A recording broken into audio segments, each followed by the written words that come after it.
alafu na simu fulani. Hiyo simu unaweza kuta gharama za hizo simu ni miezi 2-3 ya mshahara wako. Unamiliki hiyo simu. Simu ikipata shida.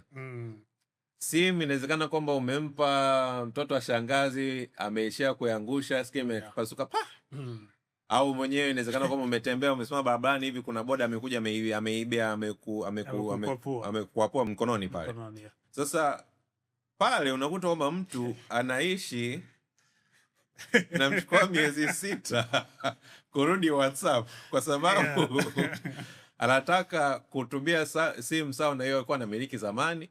Na hapo katikati anatumia simu ya touch. Lakini unakuta kwamba huyu mtu kwa maisha yake kabla angestahili kuwa na smartphone ya 600,000 700,000 wakati ya hapo. Kwa hiyo ishi maisha ambayo ndani na kipato chako. Kwa Kiingereza tunasema kwamba act your wage.